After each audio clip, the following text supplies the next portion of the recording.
The rain has started again over Weatherfield. It falls softly on the cobblestones, washing away yesterday's lies, but not the guilt that clings to every doorstep.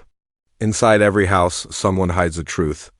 Someone whispers a name they shouldn't, and tonight, as the storm grows, so will the secrets the night before had ended in silence, the kind of silence that speaks louder than words. The Rover's return had emptied early, its lights dimmed, and behind those old brick walls, hearts carried stories that couldn't be told aloud. Outside, the air felt heavy, as if even the clouds above Weatherfield were burdened by the weight of what was left unsaid. The street looked calm, but the calm was a lie. Every window hid a moment waiting to burst open. Inside number 8, Sarah sat by the window, staring at her reflection. Her eyes looked tired, not from the sleepless nights, but from pretending that everything was fine. The photo on the mantel, her, Adam, and little Harry, looked too perfect, too peaceful. She couldn't bear to look at it anymore. She whispered to herself, secrets always find their way out. Across the street, at number 11, Eileen made herself a cup of tea she didn't plan to drink. The storm had been forecasted all week, but she knew this one wasn't just about weather. She could feel something coming, the kind of trouble that shakes the ground beneath every doorstep.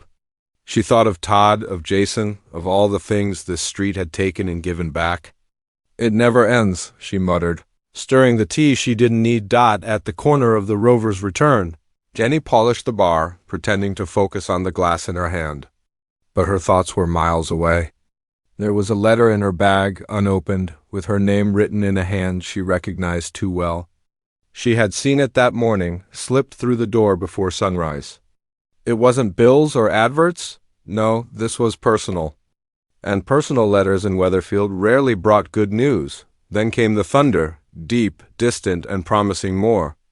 The wind pushed against the pub's windows as if it wanted to get in on the drama. Jenny looked out, her reflection merging with the dark clouds. The letter called to her like a ghost. Meanwhile, down by the factory, Carla stood outside under the rain, letting the drops fall freely. Her coat soaked, her eyes fixed on the windows of the office she built with her own hands. Inside, she could see the faint glow of a computer screen left on. It reminded her of late nights, of arguments, tears, and deals that nearly broke her.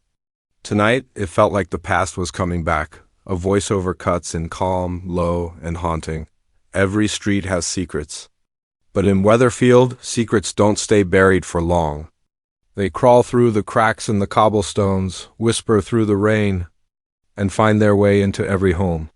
A flash of lightning reveals the empty street, the kind of emptiness that only exists before chaos. Cut to the Platt house, Gail pacing, muttering about something she overheard at the corner shop. Her words mixed with the sound of the rain. He's back in town. After all these years. But who he is no one knows, yet. At the same time, Leanne closes up the bistro, her phone buzzing with a message she hesitates to open. The screen glows. We need to talk. She freezes. The thunder rolls again. As the night deepens, the storm becomes the heartbeat of Weatherfield. Raindrops fall heavier, the streetlights flicker, and the air fills with the sense that something or someone is about to break. The narrator's voice returns, softer now, almost like a whisper carried by the wind. They say the storm clears the air, but sometimes it only stirs what's been sleeping underneath. And tonight in Weatherfield, no secret will stay safe. The camera pans out, rooftops shining under the rain, the Rover's sign swinging in the wind, and the sound of distant thunder echoing like a warning. The storm arrived just after midnight, fierce, unrelenting, and strangely alive. Rain drummed on rooftops like restless fingers, and the wind howled through Weatherfield's narrow alleys, carrying whispers that no one wanted to hear.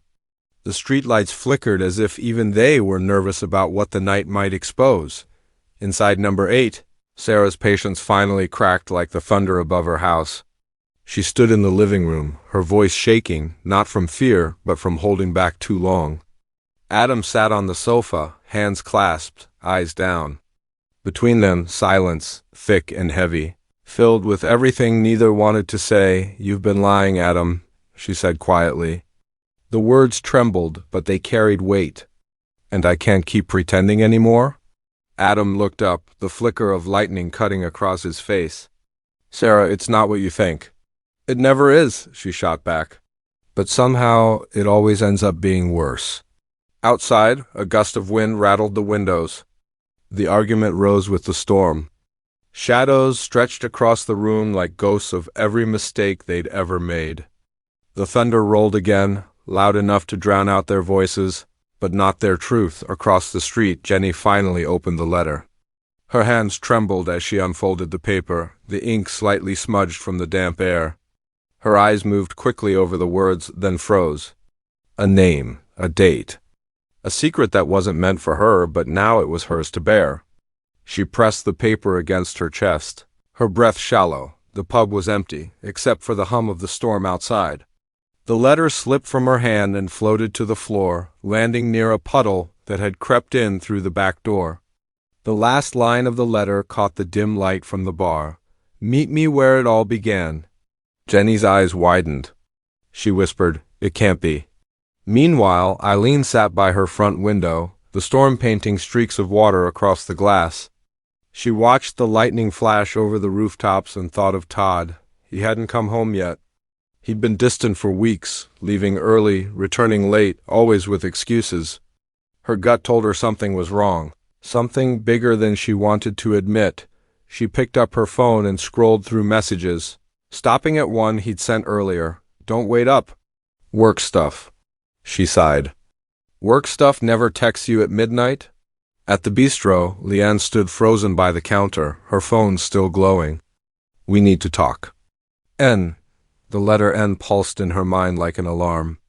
She knew who it was, someone she thought she'd left behind.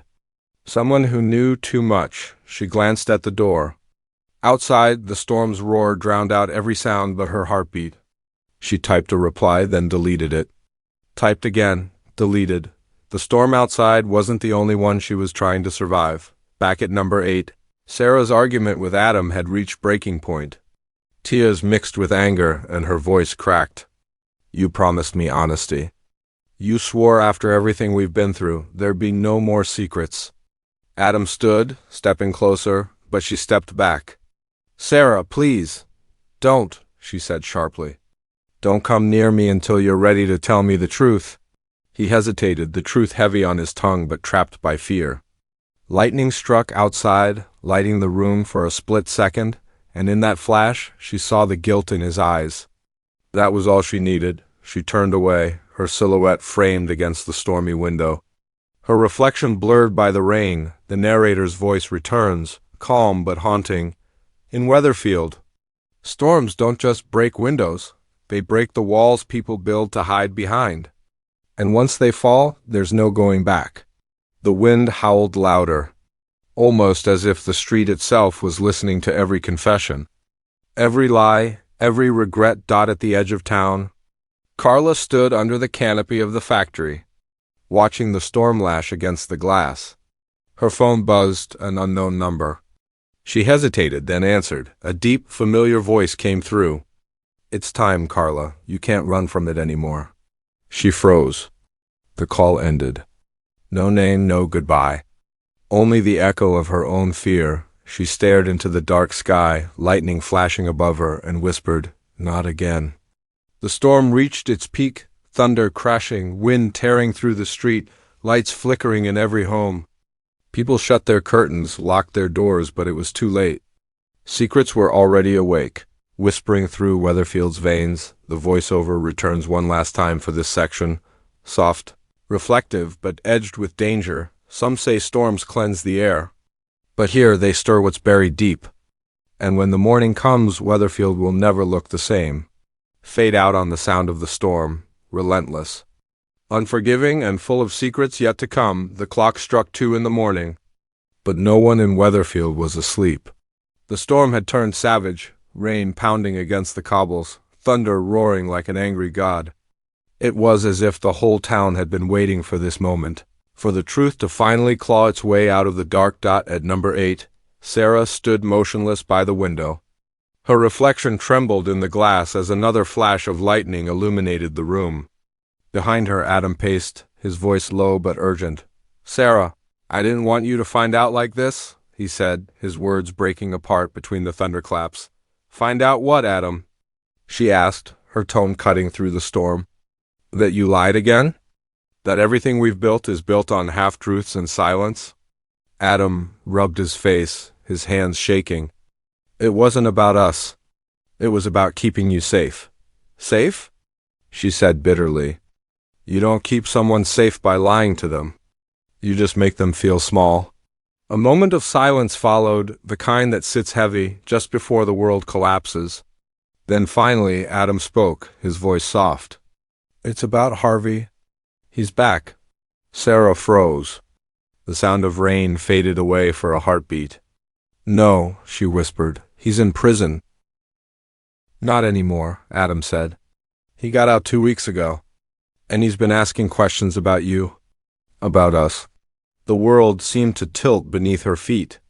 The storm outside felt almost calm compared to the one rising inside her. So that's what you've been hiding. You thought you could protect me by lying. I thought I could protect you by keeping you away from him, Adam said. But he knows where we live now. Sarah turned away, tears cutting through the makeup smudged on her face. You don't understand. Lies don't protect Adam, they just build higher walls. And one day they all fall down. Outside, the thunder cracked so loudly the lights flickered across the street. In the rover's return, Jenny clutched her phone. The letter had led her here, meet me where it all began. She hadn't told anyone, but she knew exactly what it meant. The old cellar beneath the pub, she descended the stairs, each creak echoing louder than the last. The storm's muffled roar pressed against the walls as she reached the bottom. A single bulb hung from the ceiling, flickering weakly. Hello? She called out. Her voice trembled. Who's there? From the shadows, a figure stepped forward. Tall, soaked from the rain, a hood pulled low. Didn't think I'd come back, did you? The voice said, Jenny's breath caught. It can't be you? The man lowered his hood, a familiar face she hadn't seen in years. A ghost from Weatherfield's past. You left without saying goodbye, he said. But you didn't think I'd forget, did you? Jenny stumbled back, her voice barely a whisper. You were supposed to be gone for good? We buried that part of our lives. He smiled faintly, the kind of smile that carried no warmth. Nothing stays buried here, Jenny, not on this street. Lightning flashed through the small window, casting long, trembling shadows. The tension in the air was thick enough to choke on Dot at the same time. Over at the factory, Carla was still standing in the rain. Her phone buzzed again, another message from the same unknown number. You didn't answer the call. We're coming to finish what you started. She clenched her jaw, her breath visible in the cold night air. Not tonight, she muttered. She stormed back inside, her heels echoing through the empty building. Every step was a memory of betrayals, of late-night deals gone wrong, of people she trusted who turned their backs. In her office, she poured herself a glass of whiskey, her hands trembling. She looked at her reflection in the window, tired eyes, rain-soaked hair, but still standing. You've survived worse, she told herself. You'll survive this too. The power flickered, then went out completely. Silence, only the storm outside, and her heartbeat pounding in her ears. Then a knock. 3 sharp knocks on the glass door downstairs. Carla froze. Who's there? She called. No answer. The knock came again, louder this time. She reached for her phone, but before she could dial, a shadow moved past the door. Someone was out there, watching, waiting. Back at number 8, Sarah and Adam's argument had quieted. The storm had shifted, moving down the street, but inside their home, the damage was done. Sarah sank onto the sofa, whispering, How long before he finds us? Adam didn't answer. He sat beside her, head in his hands. The thunder rolled again, far away this time. Like an echo of everything left unsaid, the narrator's voice returns, deep and slow. In Weatherfield, storms don't just pass. They reveal. They uncover the lies buried under years of silence. And when the thunder fades, all that's left is truth. A final flash of lightning lights up the cobbled street, the rain glistening like broken glass. Jenny still in the cellar, Carla frozen by the door, Sarah staring into the dark, 3 stories, 1 storm, and 1,000 secrets ready to explode. Morning came quietly to Weatherfield. The storm had spent itself during the night, leaving the air washed clean and the streets slick with rain. The cobblestones glistened under a pale, hesitant sun. For a moment, everything looked peaceful, but only from the outside. Inside each home, hearts still thudded with the echoes of what the storm had uncovered. At number 8, Sarah sat at the kitchen table, hands wrapped around a cup of tea gone cold. The light from the window made her look older, or maybe just tired in a different way, tired of pretending. Adam moved quietly around her, careful not to meet her eyes. He had told her everything, about Harvey, about the threats, about the messages he'd tried to keep from her, but confession didn't bring comfort. It just made the silence heavier. Finally, Sarah spoke. "You should have trusted me," she said softly. "We could have faced it together." Adam stopped, shoulders tense. "I was scared, Sarah. I thought if I kept it to myself, I could keep you safe." She shook her head. "Secrets don't keep people safe. They just build walls between them." He nodded, his voice almost a whisper. "Then I'll start tearing them down." Outside, a bus rolled past, splashing through a puddle, the sound oddly soothing. Life was already going on, shops reopening, children heading to school, people pretending the night hadn't changed everything. But for Sarah and Adam, the storm had drawn a line in time. Before and after, across the street, Jenny stood behind the bar at the Rover's return, a towel in hand, wiping the same glass over and over. The cellar door was locked now, and the letter, the one that had dragged her back into her past, was gone. She didn't know if the man from the night before was real or just a ghost. Her conscience had conjured up. Her hands trembled slightly as she set the glass down. Rita entered quietly, her warm voice cutting through the silence. "You look like you've seen a ghost, love." Jenny forced a smile. "Maybe I have." Rita gave her a knowing look. "Storms have a way of bringing back what we try to forget. But you know this street, it doesn't let anyone stay haunted forever?" Jenny exhaled, her shoulders easing a little. "Maybe, but some ghosts like the rain too much to leave." She glanced out the window. The clouds were breaking apart, a soft light spilling through. Yet, deep down, she knew the peace was fragile. Weatherfield never stayed quiet for long. At the factory, Carla unlocked the door, her heels echoing through the hall. The electricity was back, humming softly. The storm had scattered papers everywhere. The place looked like it had survived a battle. Maybe it had. She walked to her desk and saw her phone, cracked, wet, but still lit, one new message. "You were warned. It's only the beginning." Carla stared at it for a long time, then deleted it. No fear in her eyes now, just resolve. "I've lived through worse," she murmured. "And I'm still standing." She pulled the blinds open, letting sunlight spill across the room. Outside, the street looked normal again, too normal. A delivery van drove past, children laughed nearby, and the sound of hammers fixing a broken roof echoed through the distance. Weatherfield was healing on the surface. But underneath, something still stirred. At number 11, Eileen poured herself a second cup of tea. Todd had come home just before dawn, his clothes wet, his eyes shadowed. He hadn't said much, just that he'd been out helping a friend. She didn't believe him, but she also didn't push. Sometimes in Weatherfield, silence was safer than truth. She sat by the window, watching the puddles slowly shrink in the morning light. Her voice was soft but firm. "Whatever that storm brought with it, it's not done yet. I can feel it." The camera pans over the street, each window a small story, each face carrying its own secret. The sound of distant church bells cuts through the quiet, marking a new day, a new beginning. But also a warning. Peace never lasts long here, the narrator's voice returns. Gentle but layered with meaning. When storms pass, they don't take everything with them. They leave behind what matters most. The truth, the guilt, and the promise that nothing stays hidden forever. In Weatherfield, every sunrise brings new light. And new shadows. Jenny steps outside the Rovers, the breeze lifting her hair. She squints up at the sky, gray, but clearing. She smiles faintly. Then her phone buzzes. A message. No name attached. Just 5 words, "We're not finished." Not yet. Her smile fades. She looks up again, the wind carrying the faint sound of thunder rolling somewhere far away. Cut to Carla. Standing at her factory window, eyes narrowing as she watches a car she doesn't recognize slow down outside. The engine idles.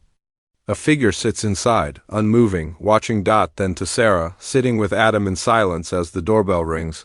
Once, twice. They exchange a look.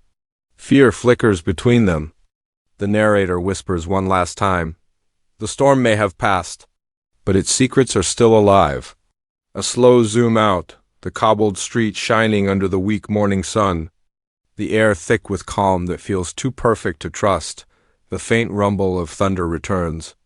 Low and distant, promising that Weatherfield's peace won't last.